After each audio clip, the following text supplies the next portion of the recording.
Usiaku 32. Udah punya anak, kelas 2 SMP. Kerjanya jaga anak, kayak ngurus bayi.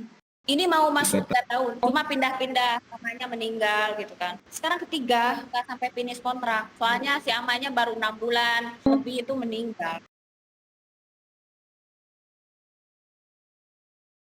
Karena ekonomi, anak butuh biaya ini dari mana kerja di Indo.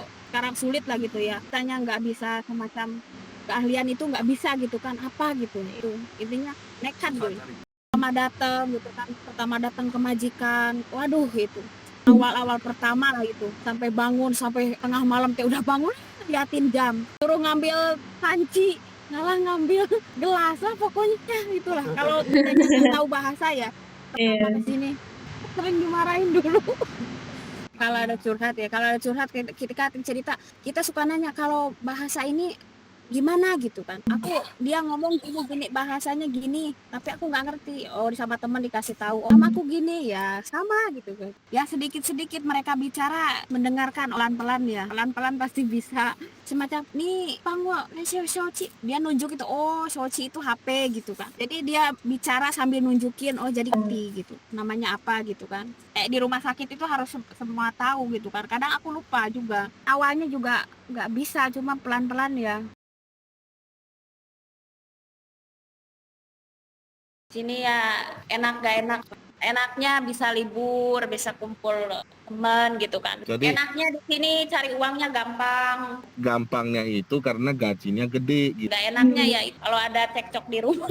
Kadang ya namanya sifat orang ya beda-beda di sini gitu. Ya orang Taiwan ya ada yang baiknya, ada yang sisi buruknya, sama aja lah gitu. Tapi ya tergantung orangnya juga sih, sifat-sifatnya orang. Contohnya ya baiknya ya mereka itu kadang ngertiin posisi kita gitu kan. Kalau kita kerja ngebantuin dari segi kerjaan, segi makan atau gimana lah. Cerewet.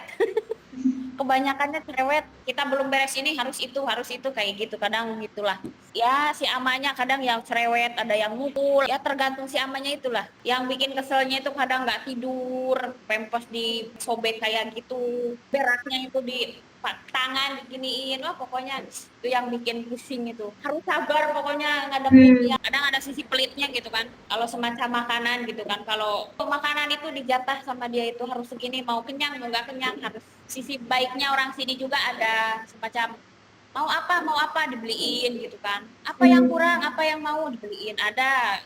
Kadang ya tergantung orang juga di sini. Oh, si amanya pas meninggal kemarin, si amanya kan meninggal di rumah sakit. Kata suster, setelah ama meo loh, panci belum, maksudnya nggak apa-apa lah daripada gitu kan. Udah gitu kamu beres-beres barang gitu. Udah gitu pulang ke rumah, ngemandiin dia. Terus itu apa? Dibajuin lagi, 5 lapis lah, 5 baju itu masuk semua, kayak sepatu gitu kan, pakai gelang, pakai cincin gitu kan. Selama 2 minggu ya itu satu rumah sama mayit berdua. Kita harus pokoknya jangan takut lah. Intinya kita itu harus berani apapun di sini tuh. Ya iya, itu lebih bagus sekarang. Kita bisa ngadu, ada perlindungannya juga selama kita. Yang penting kitanya resmi lah, itulah itu. Kalau ilegal nggak bisa apa-apa. Mereka juga nggak bisa bantu. Ini di Taichung dia mau ketemu nanti. Mau cek lo kerjaan, mau lihat ama itu di mana, di rumahnya gimana gitu kan, pekerjaannya apa aja. Jadi sebelum kerja itu tahu dulu biar nggak kaget pas pertama masuk kerja. Kita soalnya beda majikan itu beda suasana. Kita harus beradaptasi lagi. Setiap pekerjaan ada resikonya masing-masing lah. Ada enaknya, ada nggak enaknya. Setiap kerjaan pasti kayak gitu. Berantemnya karena perselihan libur.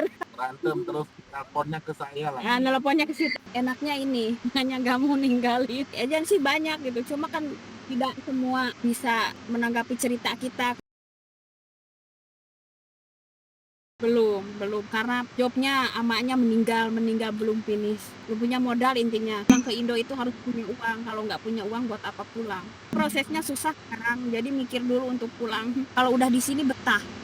Nah, di Indo kita cari kerjaan itu susah. Kita cari kerja gitu kan, di sini ada gitu. Kalau di Indo aduh susah. Gajinya lumayan gitu, bisa mencukupi lah kalau untuk keluarga, untuk nabung ada gitu. Rencananya sampai anak Mbak beres sekolah ya.